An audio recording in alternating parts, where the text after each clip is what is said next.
자, 우리 인사합시다. 은혜 받읍시다. 하나님의 은혜가 또 우리 가운데 충만하게 되기를 주님의 이름으로 축복합니다.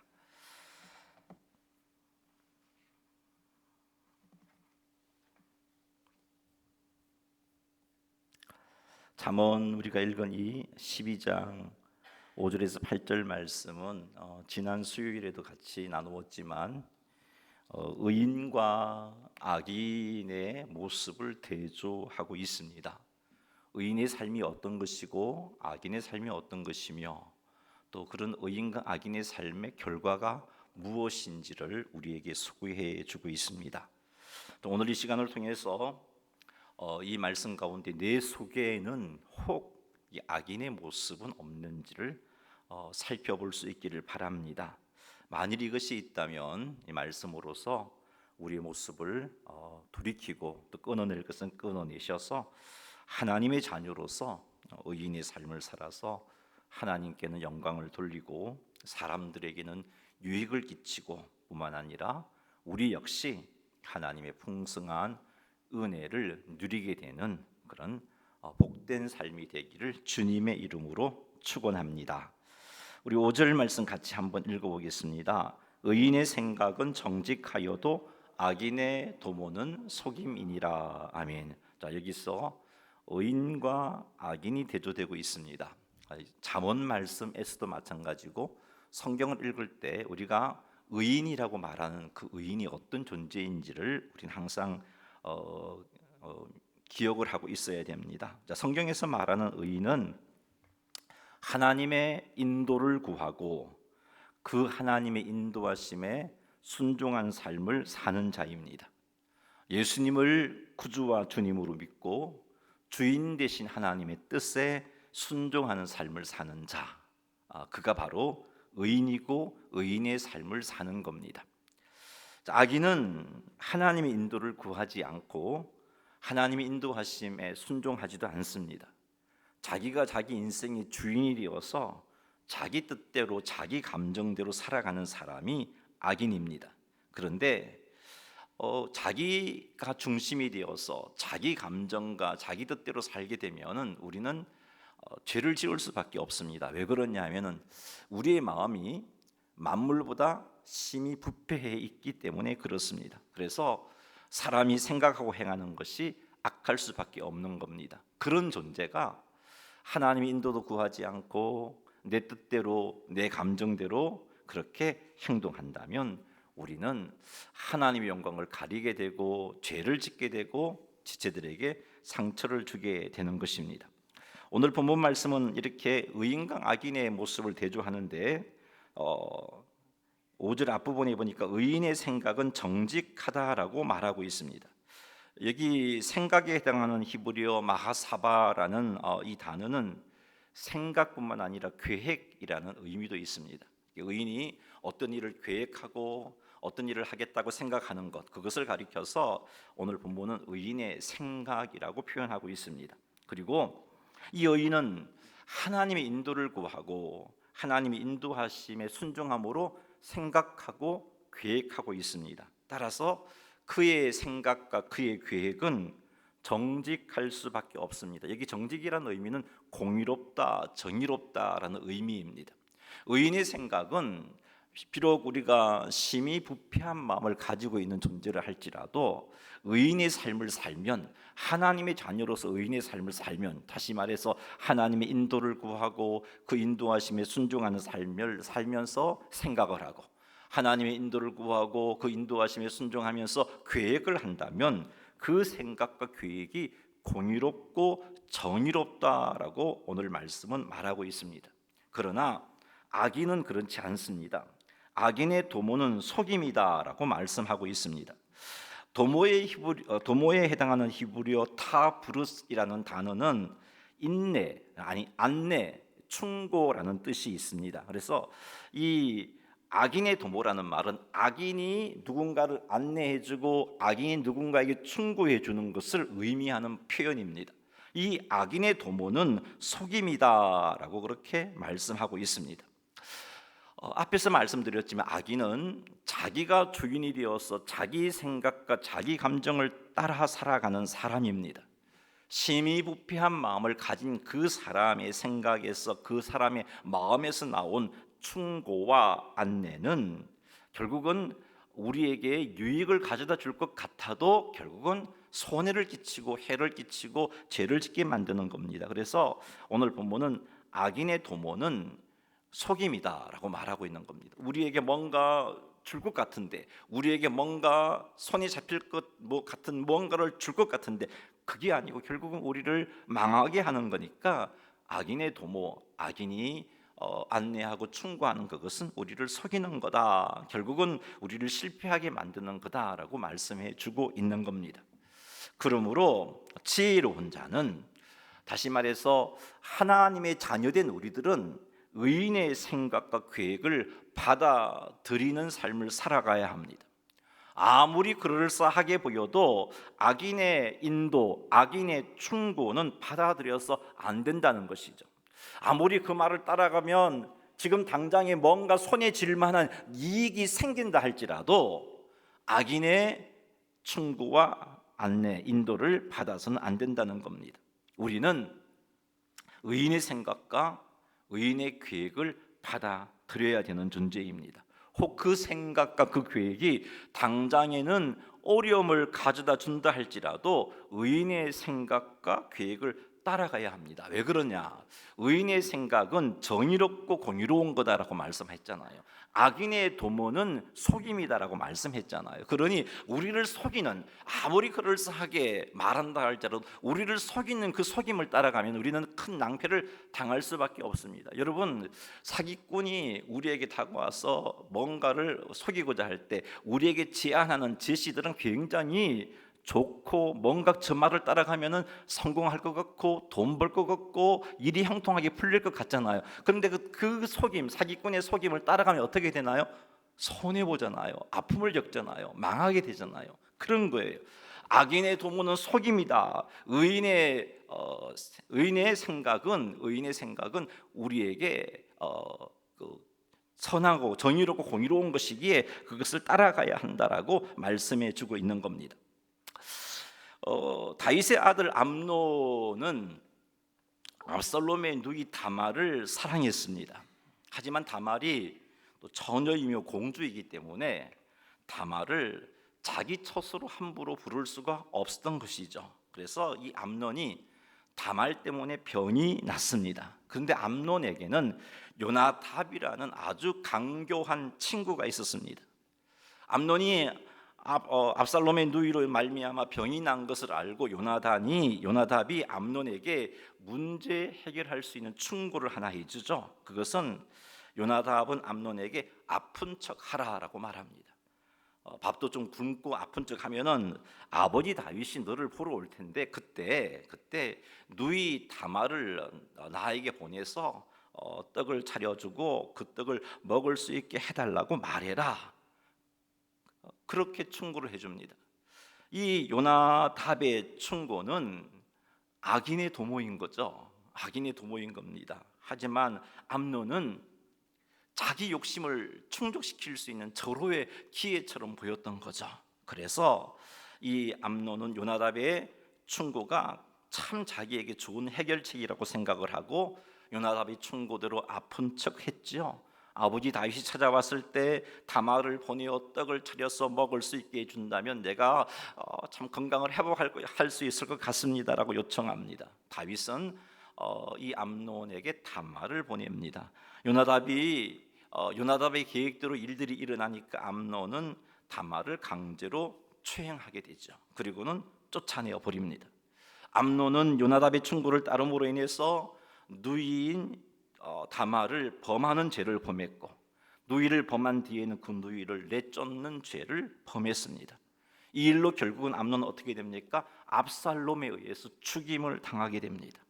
자, 이 사건은 악인의 도모가 가져다주는 결과를 우리에게 잘 보여주는 사건입니다. 그리고 성도인 우리는 결코 악인의 도모를 받아들여서 안 된다는 것을 가르쳐주시는 말씀이기도 합니다. 사랑하는 성도 여러분, 그러니 결코 악인의 도모에 미혹되지 마십시오. 이 미혹되지 않으려면 끼어 있어야 돼요. 왜냐하면은 악인의 도모는 끄는 힘이 있습니다.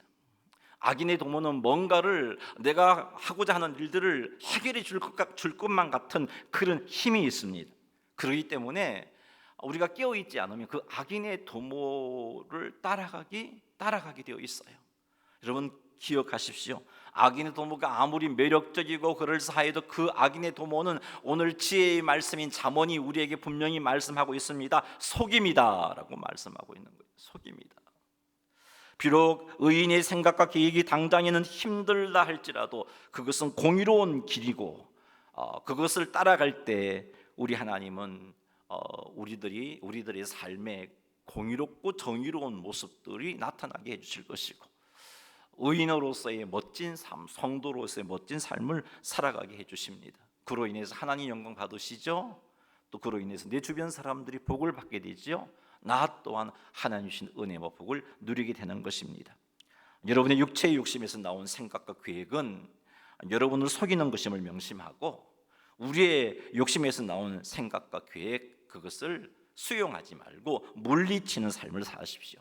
대신 말씀과 기도를 통해서 주어진 하나님의 말씀과 그런 지혜에 대해서는 우리가 온전히 수용하고 또 순종함으로 의인의 길, 의인의 생각 그것이 공의로운 것인 줄 알고 그 길을 쫓아감으로 하나님 앞에 온전히 서시는 여러분 되시기를 주님의 이름으로 축원합니다.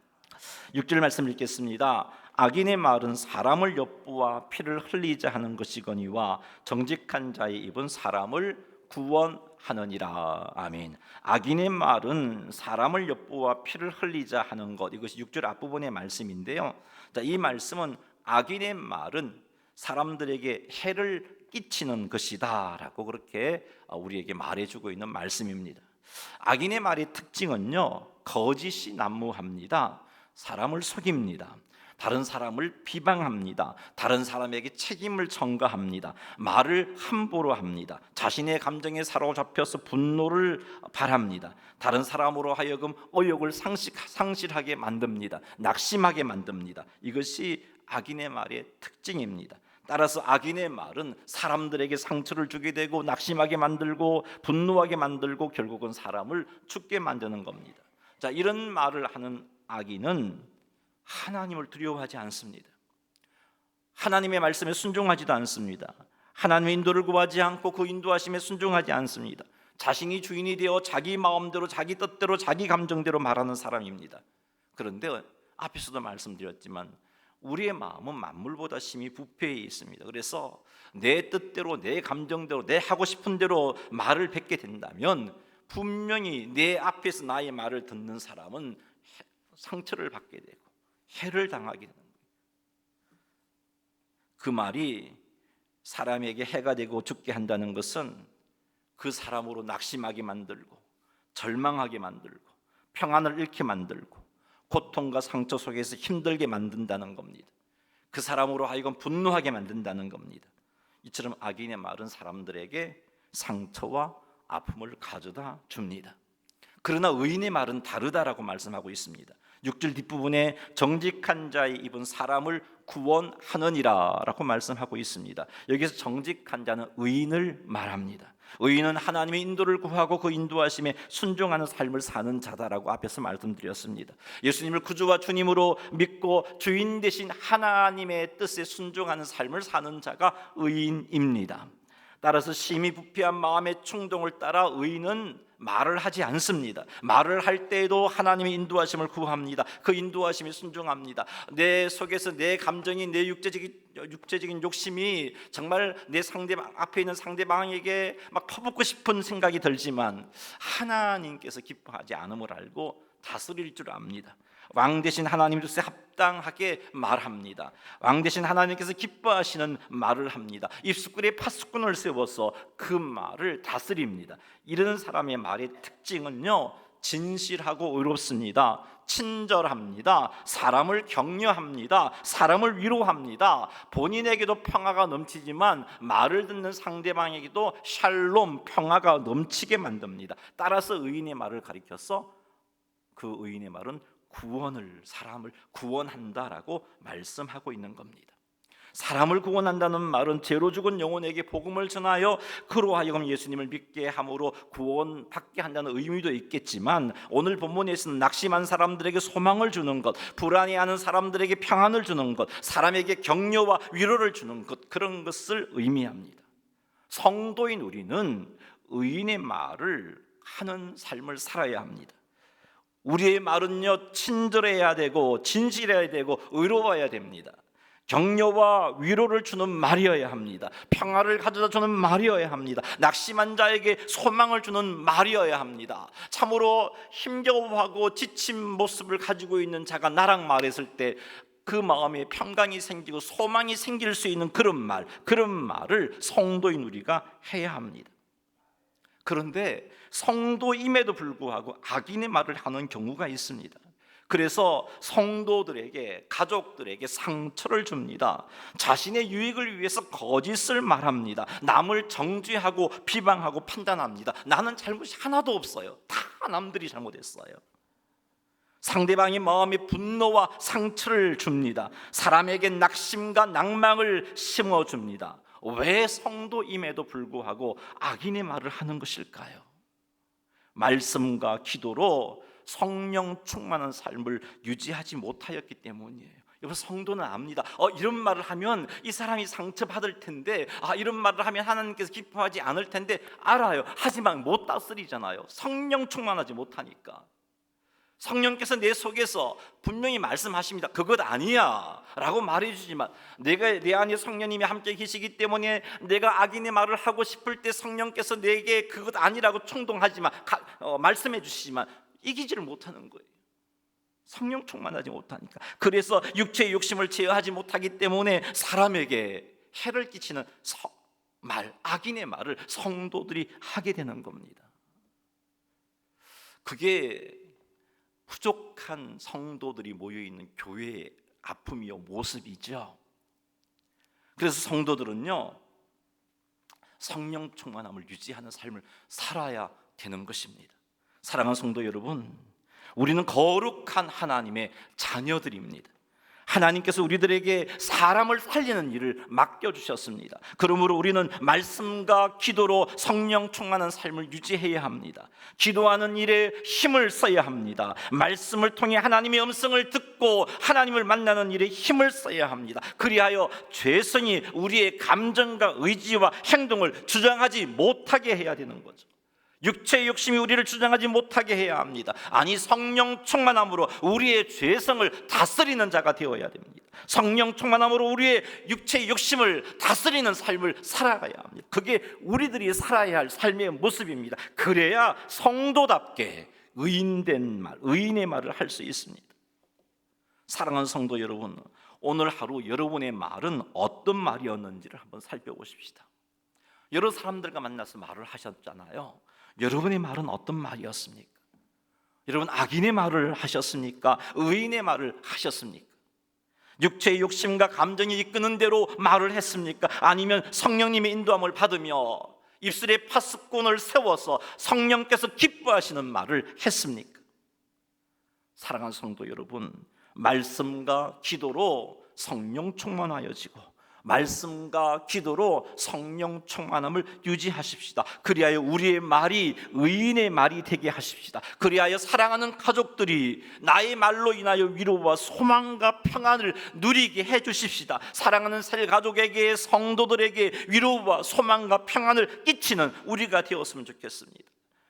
우리를 만나는 모든 사람들에게 위로와 소망과 평안을 끼치고, 혹 예수님을 믿지 않는 자가 있다면 그들에게 복음을 전하여 그들을 구원으로 이끄는 의인의 말을 하는 성도님들이 다 되시기를 주님의 이름으로 축원합니다. 7절 말씀 같이 한번 읽어보겠습니다. 시작.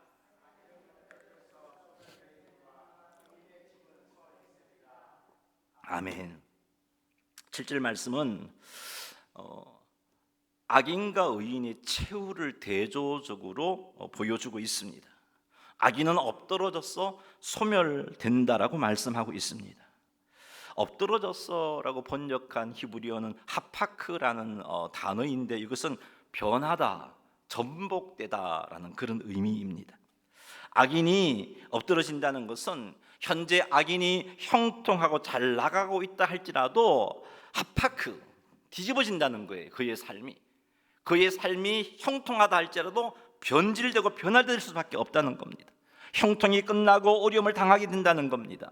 악인이 엎드러진다는 것이 원어 성경에 의하면 하포크레샤임이라고 표현되어 있는데, 이것은 엎드린다를 강조하는 표현이에요. 엎어진다, 전복된다를 강조한 표현이에요. 그 말은 악인은 반드시 전복된다는 겁니다. 악인은 반드시 현재의 형통함이 자신에게 큰 어려움을 겪는 상황으로 바뀌게 된다는 것을 오늘 잠언 12장 7절 말씀이 우리에게 말씀해 주고 있습니다. 그리고 악인이 소멸된다는 것은 악인이 가지고 있는 모든 것이 아무것도 얻게 되는 그런 상태가 된다는 겁니다. 그가 가지고 있는 명예, 부귀, 권세, 영화 모든 것이 다 사라지게 된다는 거예요. 이렇게 되면 그가 한평생 수고한 것이 다 헛된 수고가 되고 마는 겁니다.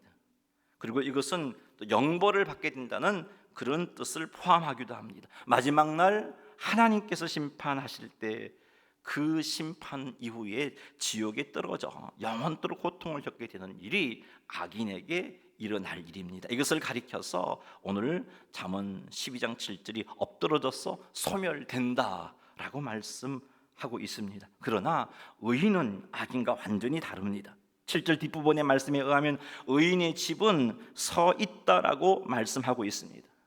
집이라고 번역한 히브리어 바이트는요, 집이라는 의미뿐만 아니라 가정이라는 의미도 있고 소유라는 의미도 있습니다. 그래서 그 집이 서 있다는 말은 그 집, 가정, 그가 소유하고 있는 모든 것들이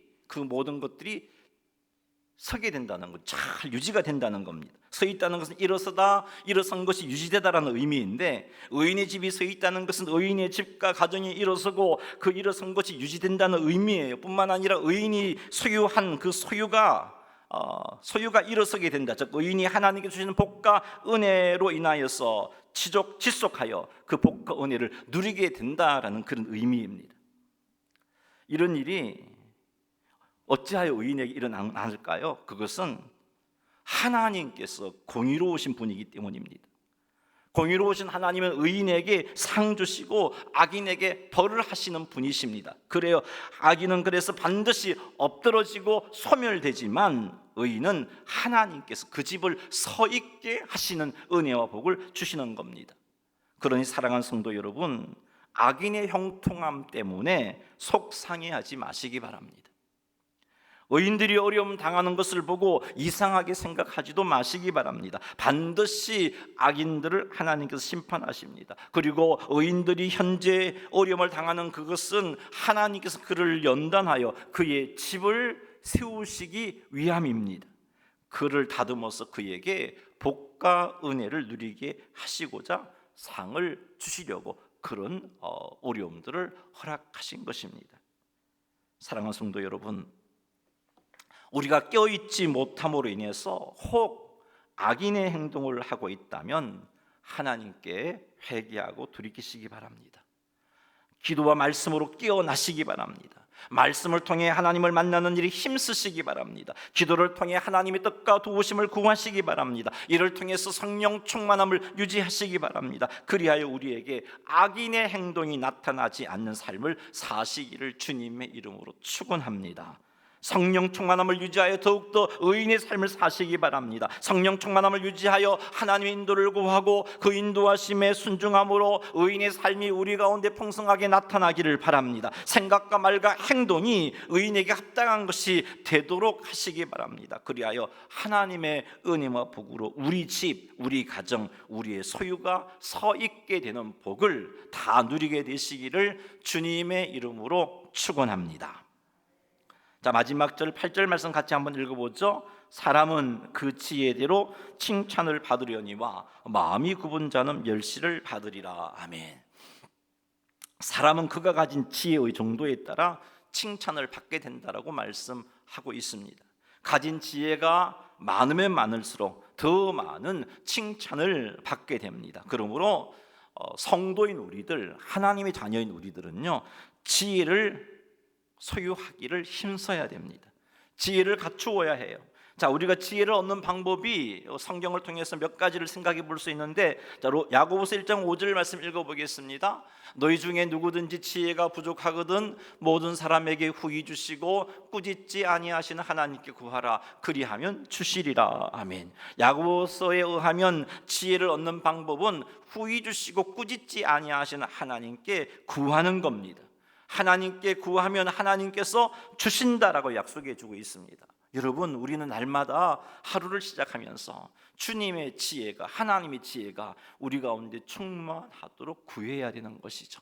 여러분들이 직장에 출근해서 또 여러분들이 해야 할 일들을 앞두고서 하나님 이 일들을 잘 감당할 수 있도록 지혜를 주십시오라고 그렇게 달려야 합니다.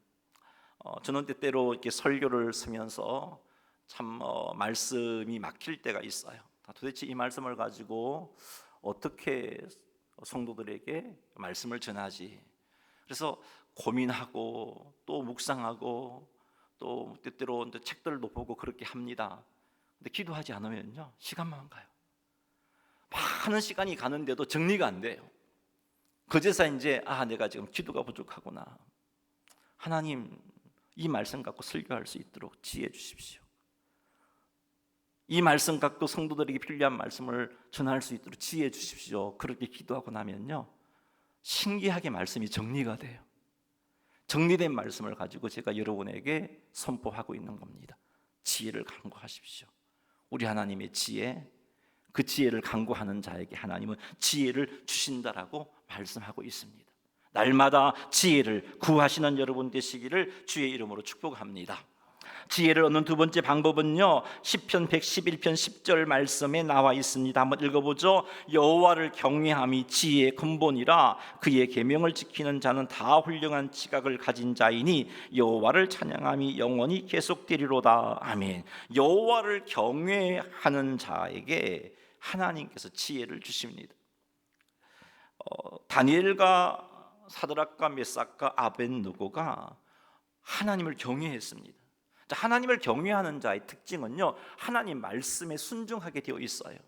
하나님을 경외하기 때문에. 시편 111편 10절에도 남아 있잖아요. 여호와를 경외함이 지혜의 근본이라 그의 계명을 지키는 자는 다 훌륭한 지각을 가진 자이니. 하나님을 경외하게 되면 하나님의 계명을 지키게 되어 있어요. 하나님을 경외하기 때문에. 다니엘과 그의 세 친구들이 하나님을 경외했기 때문에 왕이 제공하는 음식을 먹을 수가 없었습니다. 왜요? 하나님의 율법이 부정하다고 금한 음식이었거든요. 그래서 도무지 먹을 수가 없었어요. 하나님을 경외하는 마음이 있으니까 하나님이 금하신 말씀, 이 말씀을 어기면서 이 음식을 먹을 수가 없었던 것이죠. 그래서 다니엘과 그의 세 친구는 환관장에게 왕이 제공하는 음식을 먹을 수 없다면서 대신 우리에게 채소를 주어 한번 시험 한번 해보라고 요청을 하게 되죠. 그래서 하나님의 도우신 가운데 다니엘은 하나님이 명하신 말씀을 지킬 수 있었고 왕이 제공하는 음식으로 자신들을 더럽히지 않을 수가 있었습니다. 하나님을 경외했기 때문에 이런 행동을 했어요. 하나님께서 이렇게 하나님을 경외함으로 그렇게 참 위험을 무릅쓰고 말씀을 지키고자 했던 다니엘과 그의 세 친구들에게 지혜를 주십니다. 다니엘서 1장 17절 말씀 읽어보겠습니다. 하나님이 이 네 소년에게 학문을 주시고 모든 서적을 깨닫게 하시고 지혜를 주셨으니 다니엘은 또 모든 환상과 꿈을 깨달아 알더라. 아멘. 보세요. 경외하니까 하나님의 지혜를 받아 누리게 되잖아요. 이 말씀을 깨닫게 되는 지혜를 얻는 방법은요, 하나님을 경외하는 것입니다. 하나님께서는 하나님을 경외하는 자에게 지혜를 공급해 주십니다. 그러니 사랑하는 성도 여러분, 하나님을 경외하십시다.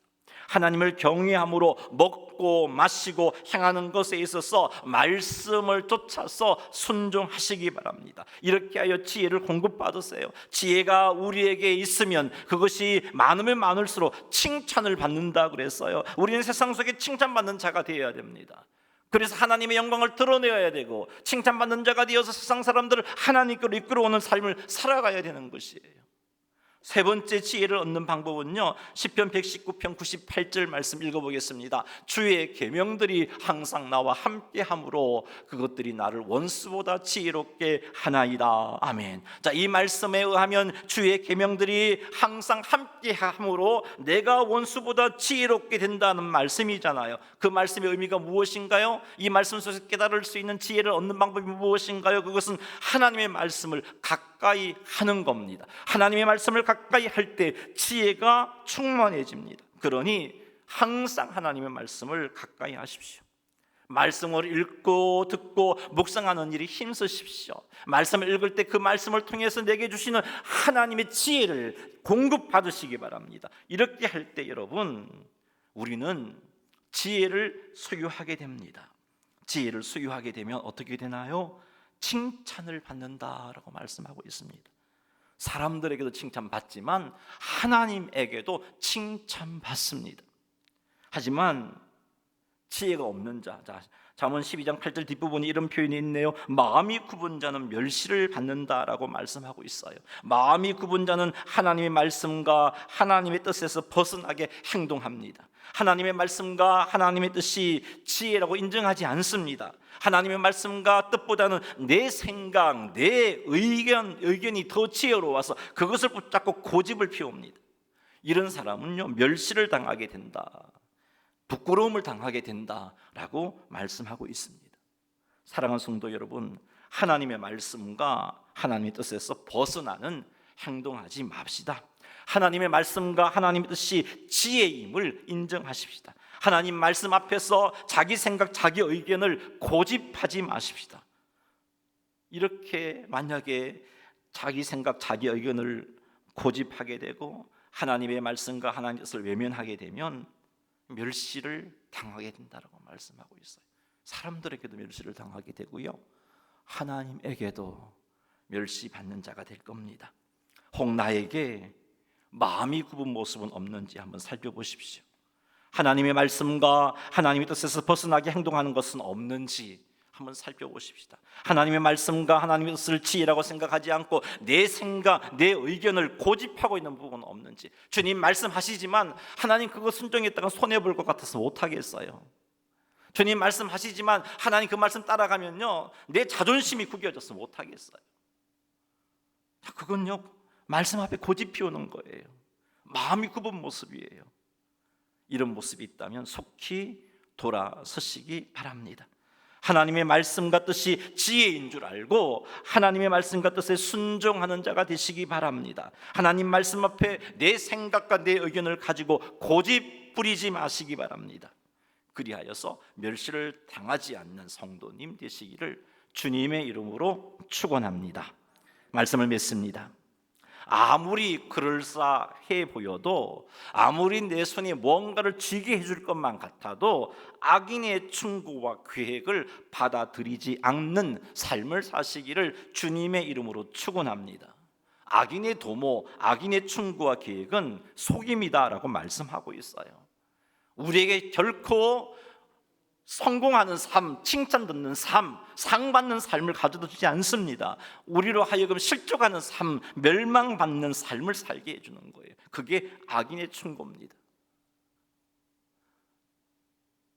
그리고 늘 성령 충만함을 유지하여 우리의 말이 악인의 말이 되지 않도록 그렇게 깨어 있으시기 바랍니다. 악인의 말이 아닌 의인의 말을 해서 나를 만나는 사람들이 나로 인하여서 위로받고 소망을 가지게 되고 힘을 얻게 되고 희망을 소유하게 되는 그런 열매들이 맺히는 우리가 되어야 되겠습니다. 나아가 이들에게 구원의 은혜가 임하게 하는 성도의 삶을 사시기를 주님의 이름으로 축원합니다. 하나님은 공의로우신 분이에요. 그래서 반드시 악인은 엎드러지고 소멸됩니다. 이거 명심하세요. 그래서 악인의 형통함을 결국 부러워하지 마세요. 그 형통함을 부러워하고 나도 그런 방법으로 성공해볼까, 그런 생각에 속지 마세요. 하나님 공의로우신 분이에요. 공의로우신 하나님은 의인의 집은 서 있게 해 주십니다. 그러니 말과 행동에서 더욱더 의인의 삶을 추구하시는 여러분 되시기를 주님의 이름으로 축복합니다. 지혜를 사모하여 간구하고 하나님을 경외하고 말씀을 가까이 함으로 지혜를 갖추십시오. 마음을 굳게 하는 자가 되지 마십시오. 지혜를 갖추어서 칭찬 듣는 자가 될지언정 마음을 굳게 하여 멸시당하는 자가 되지 않으시는 우리 모두가 되기를 주님의 이름으로 축원합니다.